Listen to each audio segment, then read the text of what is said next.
Astaghfirullah. Bismillahirrahmanirrahim. Assalamualaikum warahmatullahi wabarakatuh. Alhamdulillah wassalatu wassalamu ala Rasulillah wa ala alihi wa sahbihi wa mawalah wa la hawla wa la quwata illa billahi wa ba'du.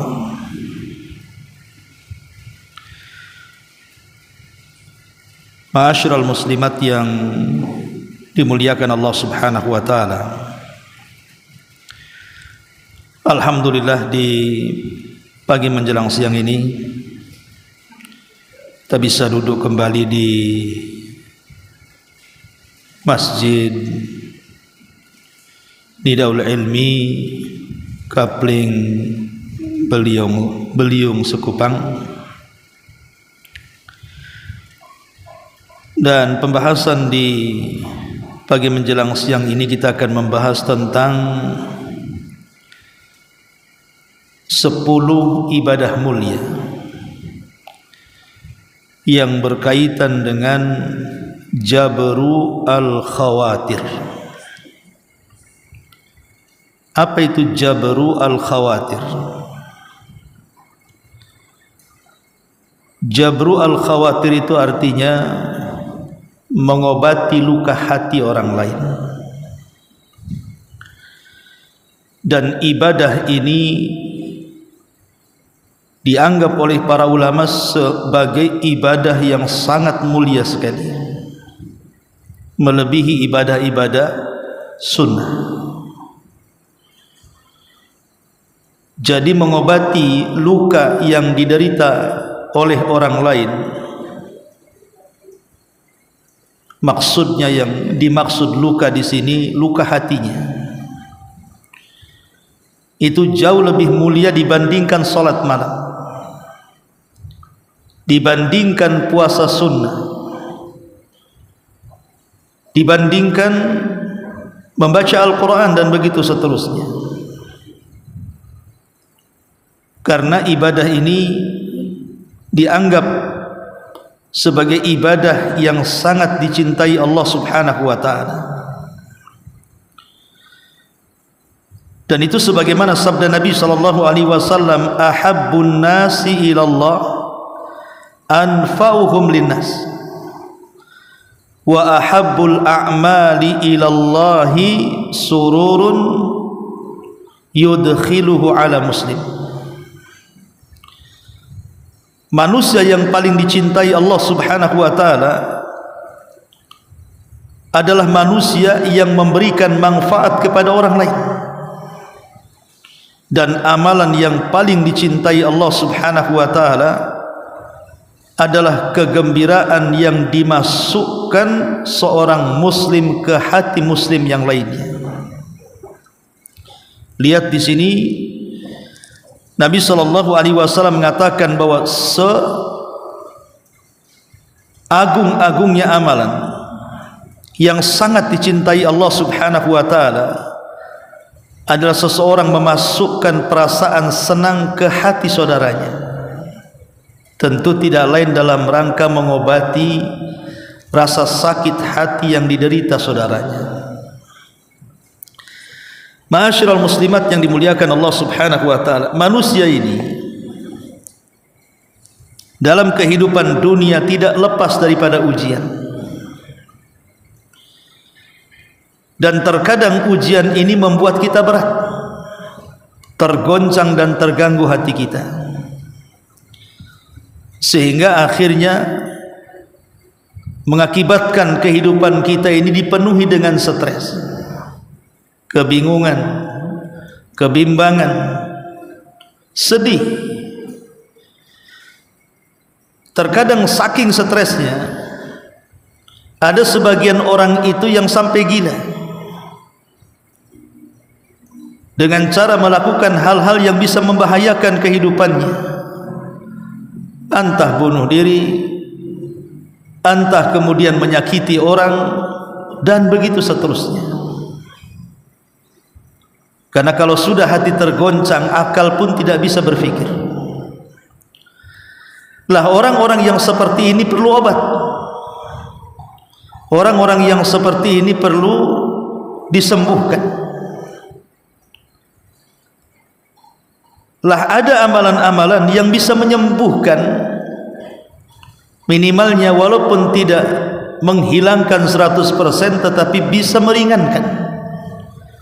Bisa meringankan beban stresnya saudara kita, kebingungan saudara kita, sedihnya saudara kita, dan begitu seterusnya. Inilah yang kita akan bahas. 10 amalan yang paling agung yang bisa mengobati rasa sedih yang ada pada orang lain. Ini amalan langka yang kalau orang melakukannya, maka dia akan menjadi manusia yang memiliki amal yang sangat dicintai Allah Subhanahu wa ta'ala. Apa saja itu? Pertama, qada'u hawaijin nas, membantu hajat-hajat manusia. Nabi SAW terkenal sebagai manusia yang paling membantu manusia lainnya, dan itu dikisahkan oleh Khadijah bintu Khuwailid, istri tercinta Nabi. Saat Nabi SAW ketakutan karena melihat Jibril dalam bentuk asli, maka Nabi SAW dihibur oleh Khadijah dan mengatakan, wallahi la yuhzikallah abada, demi Allah wahai suamiku, engkau tidak mungkin dihinakan Allah karena peristiwa itu. Innaka latasilur rahim wa tahmilul kal wa taqsibul ma'dum wa taqridh dhaifa wa tu'inu ala nawaibil haq. Kemudian Khadijah mengatakan, wahai suamiku, engkau ini orang yang paling menyambung silaturahim. Engkau bisa menanggung beban orang lain, bahkan membantu orang-orang yang kesulitan, memuliakan tamu dan memperjuangkan kebenaran. Jadi sifat Nabi SAW adalah manusia yang suka menolong orang, membantu orang lain yang sedang kesulitan. Dan Nabi SAW sampai mengatakan, man naffasa am mu'minin kurbatun min kurabid dunya naffasallahu anhu kurbatan min kurabi yaumil qiyamah. Siapapun yang meringankan beban seorang mukmin dari kesulitan dunia, maka Allah Subhanahu wa ta'ala akan meringankan bebannya dari kesulitan-kesulitan kelak pada hari kiamat. Maka yang pertama adalah kalau kita ingin membantu saudara kita yang sedang kesulitan, karena biasanya orang kesulitan ini hatinya cemas, hatinya bingung, bimbang, sedih, dan begitu seterusnya. Dengan datangnya kita kepada mereka kemudian membantu, maka itu sedikit meringankan beban mereka. Minimalnya hati yang sakit itu sedikit terobati, hati yang bingung itu sedikit teredakan kebingungannya, minimalnya stresnya berkurang.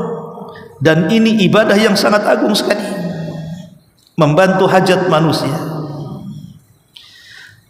Masyaallah muslimat yang dimuliakan Allah Subhanahu wa ta'ala. Kemudian yang kedua, idkhalus surur bi kalimatin thayyibatin,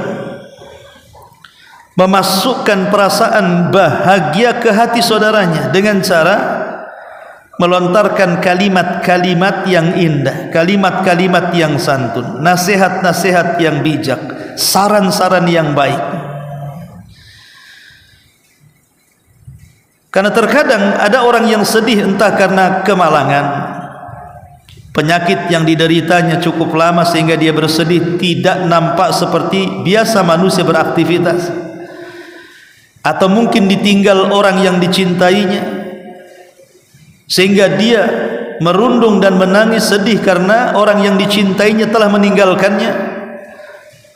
atau karena mungkin perkara-perkara yang lain, entah dia dibuli, entah dia difitnah, entah dia dighibah, sehingga kehidupannya stres. Lah ketika kemudian kita tidak bisa membantu, minimalnya kita redakanlah perasaan sedih, bingung, stresnya itu dengan cara apa? Dengan melontarkan kalimat-kalimat yang baik. Mungkin ibu ada kawan yang baru kemalangan, suaminya meninggal, kemudian ibu nasihati, suruh sabar. Saya masih punya adik, nikah sama adik saya nanti, umpamanya, ya. Jadi minimalnya itu membuat orang tertawa, gembira, kan itu.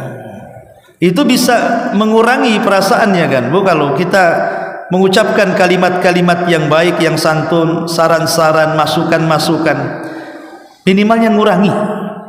Dan itu amalan yang luar biasa, memasukkan kebahagiaan ke hati seorang muslim. Seperti hadis yang tadi saya katakan, ahabbul a'mal ilallahi sururun yudkhiluhu ala muslim, bahwa amalan yang paling dicintai adalah kebahagiaan yang diletakkan ke hati seorang muslim.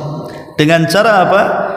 Dengan cara melontarkan kalimat-kalimat indah, nasihat-nasihat bijak, dan begitu seterusnya. Ini yang kedua. Kemudian yang ketiga, qada'ud daini, membantu membayarkan hutang. Karena kita tahu bahwa hutang itu bagi sebagian orang mungkin biasa saja. Bagi yang tukang hutang, gali lubang tutup lubang, mungkin biasa saja, kan. Tapi ada orang-orang tertentu itu kalau dia berhutang, apalagi tidak sanggup bayar, itu bisa sampai tingkat stres, Bu. Ingat orang-orang yang suka pinjol itu, kan Bu, pinjaman online itu, sampai diburu, akhirnya stres, sampai sebagian mereka bunuh diri loh, sampai nekat, bahkan sampai kelahi dengan penagihnya, bahkan sempat penagihnya pula yang dibantai dia. Jadi hutang itu memang membuat orang di malam hari bingung, di siang hari dia menghilang. Di malam hari mikir besok gimana kalau debt collector datang, si penagih datang, stres, dia tidak bisa tidur tuh. Nanti di siang hari ngilang dia, takut ketahuan. Sehingga orang yang terlilit hutang itu tidak akan pernah bahagia hidupnya, baik di dunia ataupun di akhirat. Bahkan orang yang mati syahid sekalipun terhalang masuk ke dalam sorga karena hutang yang belum dibayarnya. Apalagi yang mati bukan karena syahid, tentu lebih sulit lagi untuk masuk ke dalam sorga. Lah karena orang-orang yang terlilit hutang itu pasti mereka sedang kebingungan, sedang stres. Kalau kita datang sebagai penolong, kita bantu walaupun tidak melunasi semuanya, tapi minimalnya meringankan sebagiannya, atau mungkin sepertiganya atau seperempatnya, itu sudah sangat membantu. Minimalnya mengurangi stresnya lah, walaupun tidak banyak. Dan itu pada masuk kepada amalan jabru al-khawatir. Ini yang kedua. Yang ketiga, yang keempat, at-tasadduq 'alal aramil wal masakin wal fuqara,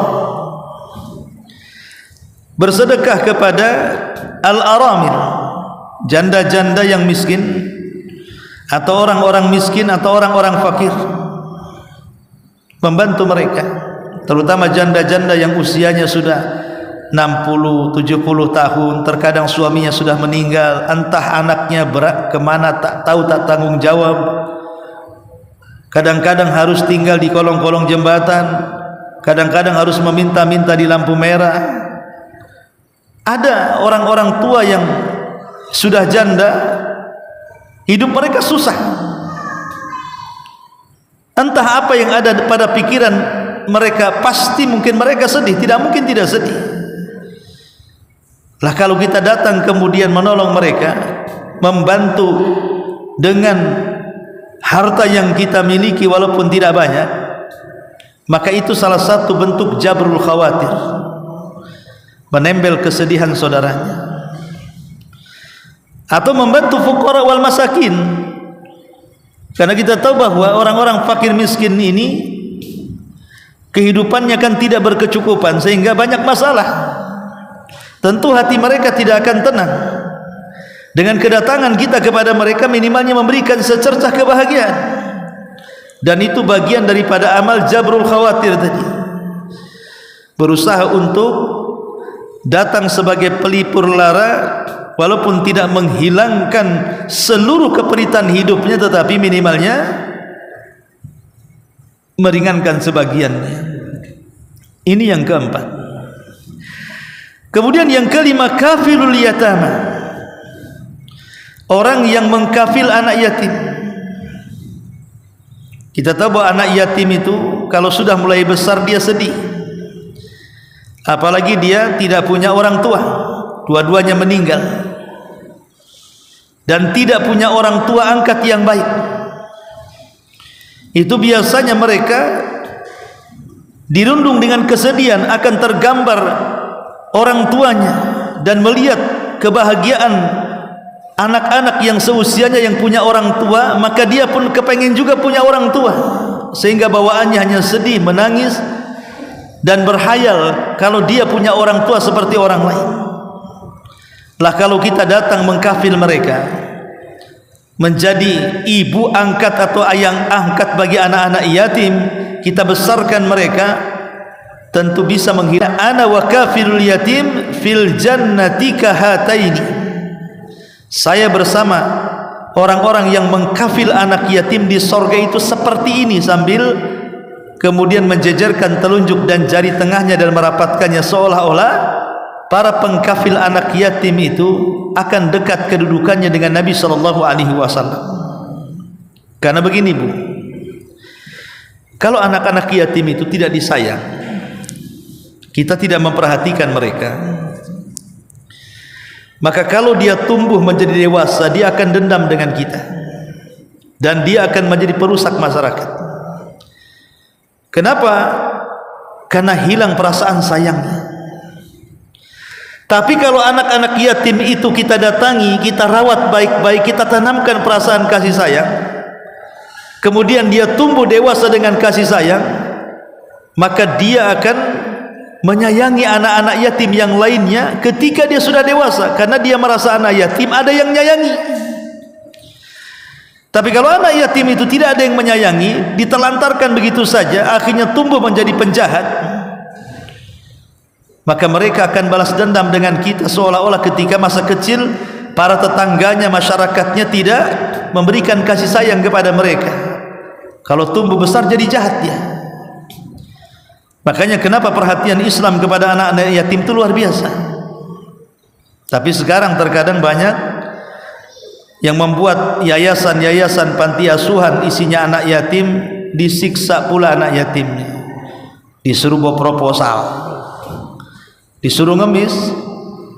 Anak-anak yatim disuruh ngemis ke sana kemari. Anda ini kalau tidak sanggup mengkafil anak yatim, tidak usah ambil anak yatim.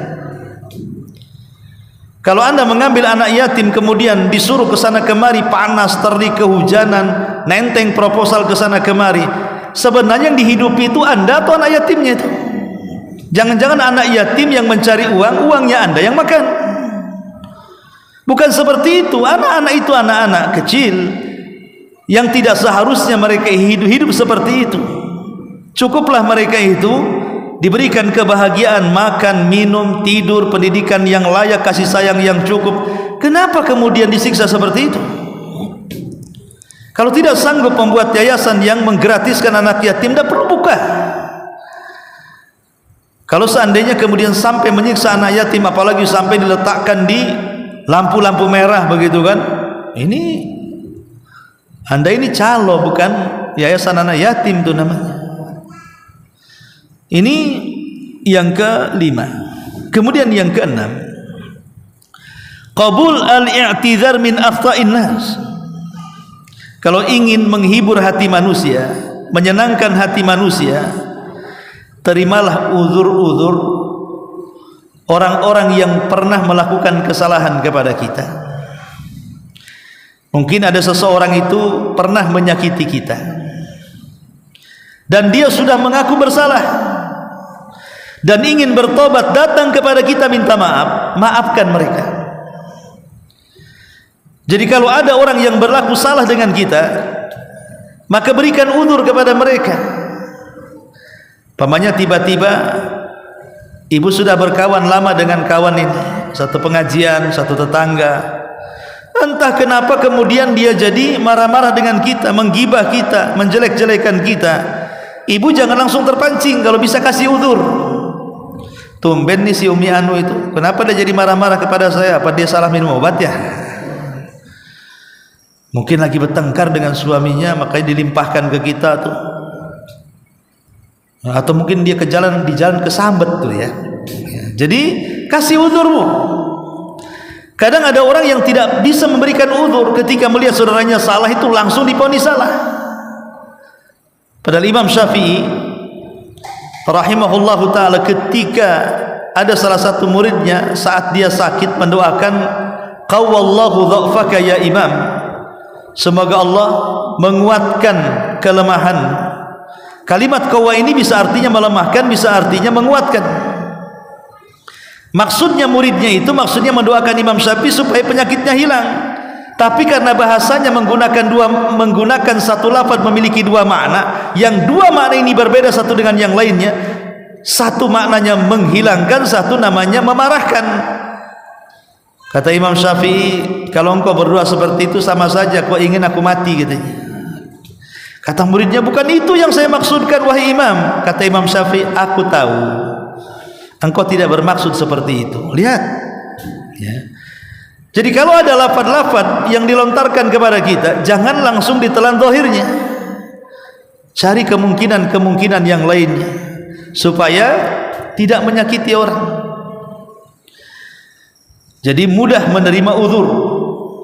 Kemudian yang ketujuh, syukrun nas ala husni ta'amulin nas, memberikan ucapan syukur.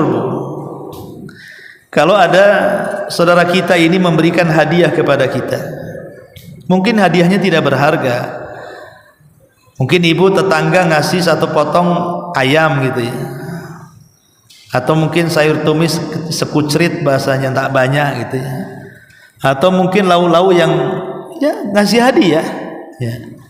Maka untuk membahagiakan saudara kita yang sudah memberikan hadiah, kalau bisa bersyukur dengan cara apa? Berikan hadiah yang sama. Selain kita mendoakan, kita memberikan hadiah juga. Syukur-syukur kalau hadiahnya lebih megah dibandingkan hadiah dia kepada kita. Tidak ada masalah, niatnya untuk membahagiakan dia. Dan itu ibadah jabrul khawatir namanya. Jangan kemudian menghinanya. Ada tetangga ngasih tahu tempe, alah tahu tempe di kulkasnya segudang tuh, mau balik lagi, nah itu kan nggak bagus. Terima saja, berterima kasih, doakan kebaikan supaya hatinya tidak tersakiti, supaya hatinya senang. Itu bagian ibadah mulia, itu namanya menanamkan kebahagiaan ke hati seorang muslim. Kemudian yang nomor 8, qabul an-nasihati min ghairi, mudah menerima nasihat dari orang lain. Jadi kalau ada orang yang datang kepada ibu memberikan nasihat, memberikan masukan, saran, ucapkan terima kasih. Ucapkan terima kasih. Tapi kebanyakan orang itu memang kalau diberikan nasihat seolah-olah dia terhina. Bukannya terima kasih, ibu yang tahu kesalahan kita sendiri itu orang lain. Kalau kita menilai diri sendiri sulit di mana letak kekurangannya. Tapi kalau orang lain yang menilai kita, mereka bisa melihat kekurangan kita sehingga mereka bisa menasihati kita. Maka terima nasihat orang. Kalau diberikan masukan terima. Soal ibu mau melaksanakan atau tidak itu urusan ibu. Tapi dengarkan baik-baik. Ucapkan terima kasih. Makasih ya sudah nasihati saya, sudah ngingetin saya. Dan begitu seterusnya. Kasih bahasa-bahasa yang membuat hati dia tidak kecil hati dan kecewa. Kemudian yang nomor 9, musyarakatun fi farahin nas wa ahzanihim. Ibu berserikat dengan orang lain, baik dalam kebahagiaan atau dalam kesedihan. Jadi kalau ada tetangga bahagia, ikut bahagia. Kalau ada tetangga sedih, ikut sedih. Ini terbalik. Nampak tetangga sedih, ibu pula bahagia. Nampak tetangga bahagia, ibu pula sedih. Dan ada orang-orang itu yang sedih di atas kebahagiaan, yang bahagia di atas kesedihan. Itulah orang hasad namanya. Ketika tetangganya melihat, oh bisa membangun rumah, membeli mobil, membeli tanah, rumahnya uangnya banyak, sedih rasanya. Kenapa dia yang seperti itu? Uang dari mana? Jangan pelihara tuyul pula dia. Mulai hasad. Nyebarin ke tetangganya. Aku tahu loh suaminya kerja Gojek, masa dia bisa bangun? Dari mana uangnya itu? Korupsi di mana uangnya itu? Nyuri di mana tuh? Dan begitu seterusnya.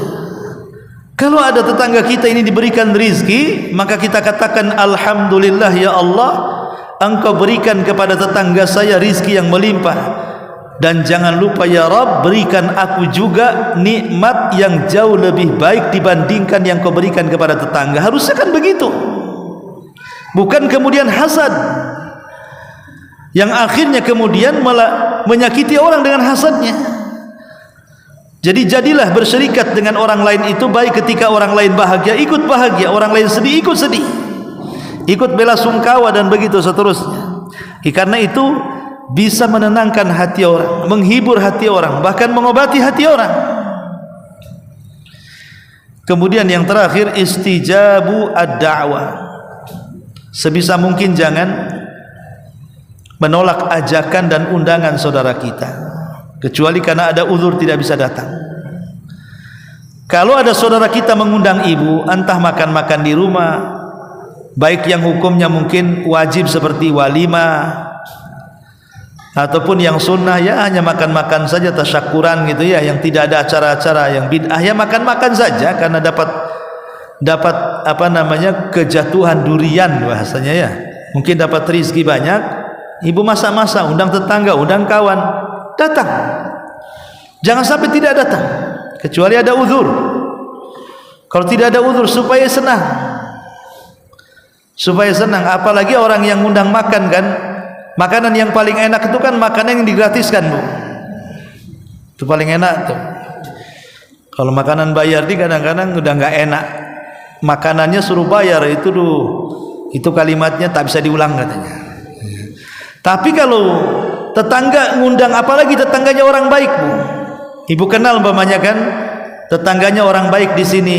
Orang baik itu maksudnya apa? Saya tahu penghasilan suaminya halal.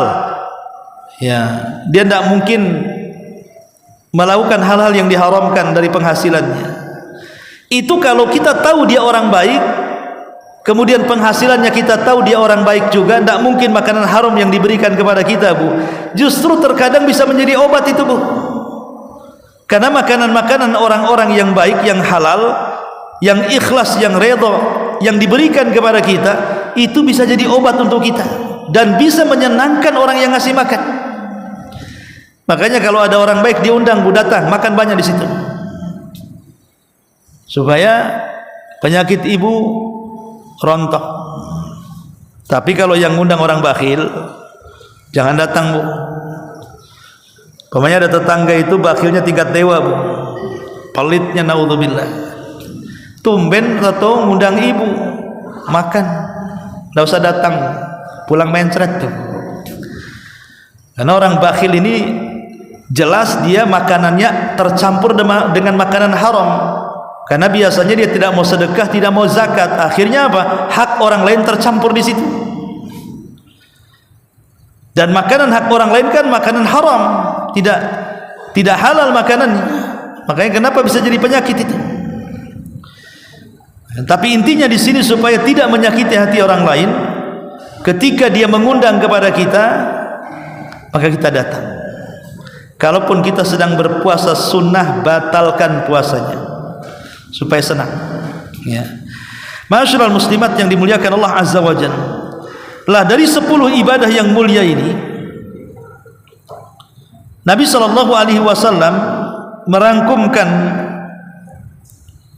dalam sebuah hadis yang tadi saya jelaskan, bahwa manusia yang paling dicintai adalah manusia yang paling bermanfaat bagi manusia yang lainnya, dan amalan yang paling dicintai adalah amalan dalam bentuk meletakkan kebahagiaan kepada hati saudaranya, wa au yakshifu anhu qurba, atau menyingkap kesulitan orang, au yaqdiya anhu dainan, atau membayarkan hutang, au yatrud anhu ju'an, atau bisa menghilangkan kelaparan. Jadi apa yang sudah sampaikan terangkum dalam satu hadis ini.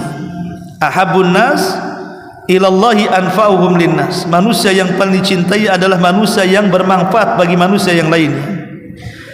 Wa ahabul a'mal ilallah sururun yudkhiluhu ala muslim.